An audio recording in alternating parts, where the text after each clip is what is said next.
Suivez toute l'actualité de la ville de Saint-Leu. Bonjour à tous et bienvenue dans votre émission Le Rendez-vous Télé. Le magazine d'information entièrement consacré à la commune de Saint-Leu, ses habitants, ses associations et son terroir. Le jeudi 27 novembre, le député-maire et l'ensemble du conseil municipal ont donné officiellement le nom de Sudelfuma à la bibliothèque de Piton en présence de la sœur et de la compagne de l'historien disparu en juillet dernier. En présence de nombreux universitaires, responsables associatifs et amis de Sudelfuma, tous ont pu découvrir ou redécouvrir les œuvres de l'historien.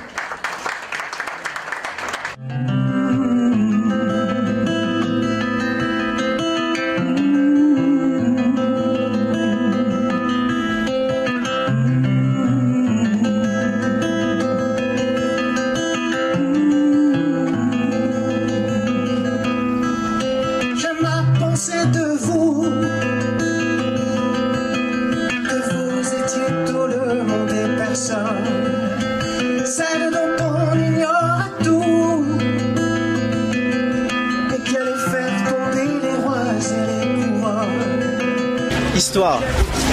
Un autre mot pour Sudel, liberté. Un autre mot pour Sudel, le cœur. Nous va dire que c'est un seul ça. Un autre mot pour Sudel, sourire.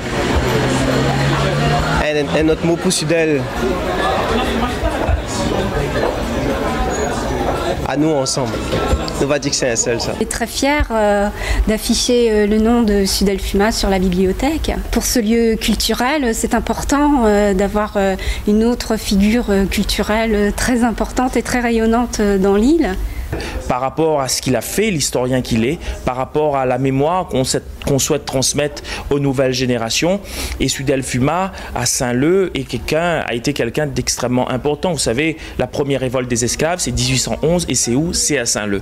Sudelfuma a travaillé sur le bicentenaire avec nous de façon pétroite, et il était extrêmement important d'honorer sa mémoire. C'est quelque chose qui est fait aujourd'hui. Vous avez vu l'émotion qu'il y avait ce matin, tous ceux qui se sont exprimés. Donc c'est une grande fierté pour moi et mon conseil municipal aujourd'hui de penser à ce grand homme. Pour moi, c'est pour ses enfants, pour ses petits-enfants, pour tous les gens qui le connaissent maintenant, qui l'ont connu, tout ça, c'est une fierté.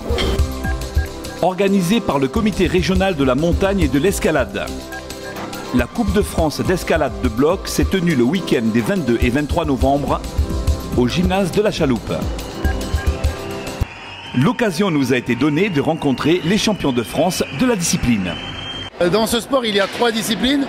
Il y a le bloc, la vitesse et la difficulté. Aujourd'hui, c'est du bloc. C'est une discipline vraiment en vogue, assez ludique, qui plaît à beaucoup de monde.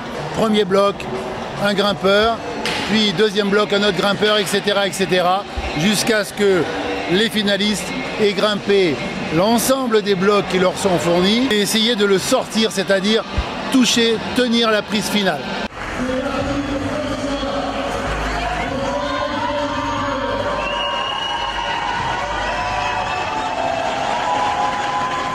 Je suis en tête et il reste encore un dernier bloc. Donc je vais essayer de faire de mon mieux pour le dernier et puis voilà.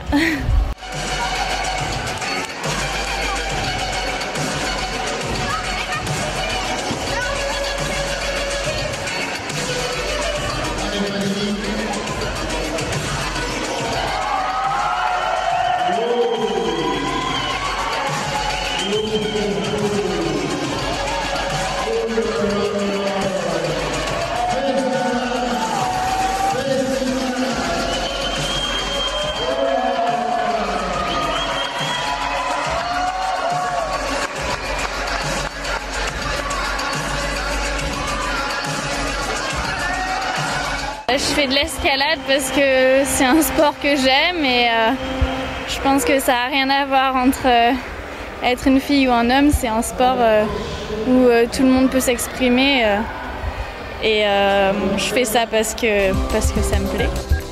C'est au parc du 20 décembre à Saint-Leu que s'est tenue le 26 novembre dernier la finale de la 2e édition de Master Marmite, organisée par la SHLMR. Au départ de ce grand concours, 72 candidats se sont affrontés pour au final se retrouver à 9 devant le jury.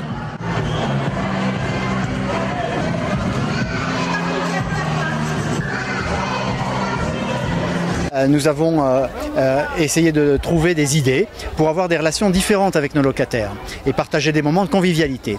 Et l'opération Master Marmite répond à cet objectif. Ça nous permet d'avoir une phase d'éliminatoire sur tous les quartiers de la Réunion. Alors d'année en année, nous nous déplaçons sur l'île en s'appuyant sur nos 9 agences et nous faisons des éliminatoires pour que nos clients sur tous les groupes d'habitation puissent participer aux séquences éliminatoires.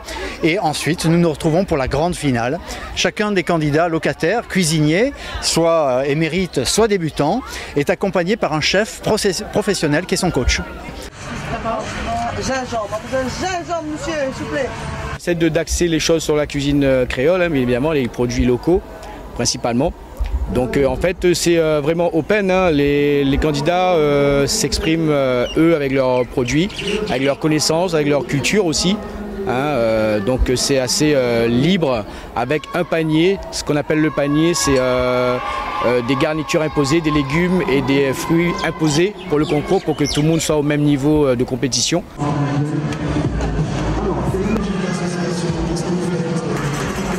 Aujourd'hui, je suis venue pour soutenir les candidats et pour être jury. Comme l'année dernière, j'ai gagné, donc je passe jury. Et là, j'étais en Corse, donc je reviens pour les aider. J'ai participé au concours du port avec l'agence du port. J'ai remporté, donc je me suis retrouvé en finale aujourd'hui. Très bien. Sympa. Donc, franchement, chez les maires bien organisé ça. C'est génial. J'essaye de noter les gens, c'est les débutants, donc d'être quand même assez pas trop professionnel non plus, mais je les épargne pas non plus. Je pense qu'il y a du niveau, il y a des gens qui se démarquent, et voilà, que le meilleur gagne.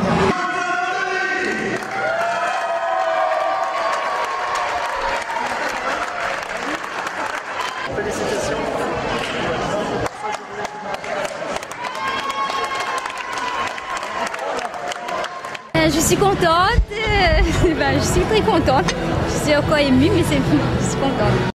Le vendredi 5 décembre s'est tenue la cérémonie d'hommage aux morts pour la France en Afrique du Nord, sur la place du Monument aux morts de Saint-Leu. Honneur a été rendu à ces combattants partis pour l'Algérie, le Maroc et la Tunisie. Normalement, ce n'était pas cette date-là, mais l'a mis à cette date-là parce que c'est la date exacte où les combattants appartiennent à l'Algérie. Voilà. Beaucoup de gens chez nous l'ont fait l'Algérie. Donc c'est un honneur ni en azote. C'est une grande manifestation pour les anciens qui ont battu pour l'Algérie, le Maroc et puis la Tunisie. Je pense que c'est un honneur pour eux. Il y en a qui sont morts, décédés pour. Et puis ils sont là, ils vont présenter les armes pour ces anciens encore, qui sont morts pour ces 3 guerres. C'est la journée nationale d'hommage aux morts pour la France pendant la guerre d'Algérie et les combats du Maroc et de la Tunisie. Le 1er novembre 1954, débutait une insurrection sanglante sur le territoire français de l'Algérie.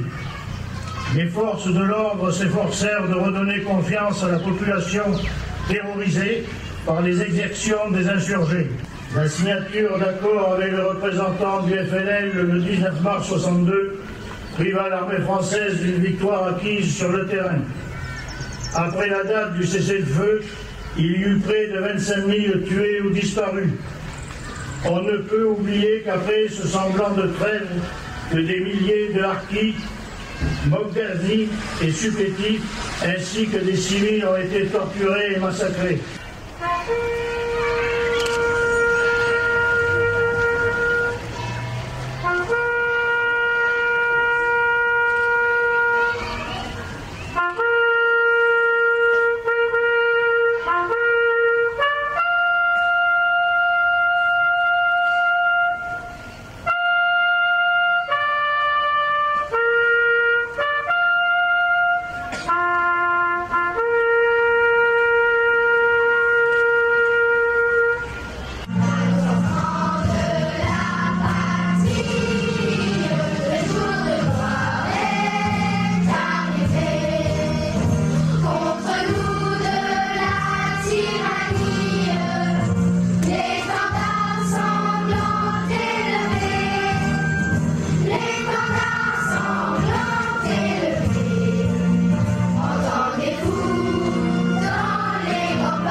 Merci pour ce qu'ils ont fait pour nous, parce qu'ils se sont battus quand même pour nous. Donc pour la patrie. Oui, c'est très bien.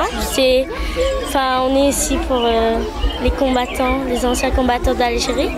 J'ai trouvé cette commémoration très bien. C'est comme... c'est un honneur. C'est un honneur. C'est comme si c'est notre façon à nous de saluer les morts. Enfin voilà. C'est le jeudi 4 décembre que le député maire de Saint-Leu, Thierry Robert, a inauguré le belvédère de la Pointe-aux-Salles-Léo. Voilà, c'est un plaisir.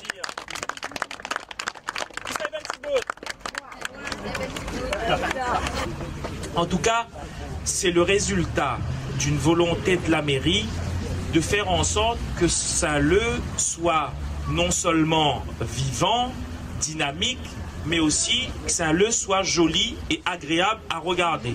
L'objectif premier de cet aménagement, c'était pour éradiquer ce dépôt sauvage qu'il y avait à cet endroit-là. Si les gens du secteur s'en souviennent, ici il y avait en totalité, c'était des monticules de dépôts de chantier, style ferraille, gravat, etc. Et pour éradiquer cela, l'idée est venue au député maire de mettre en place tout aménagement paysager. Donc on a travaillé dessus pour essayer de voir par rapport au contexte climatique, etc., de prendre en compte des plantes qui puissent résister parce qu'on est dans un climat très sec.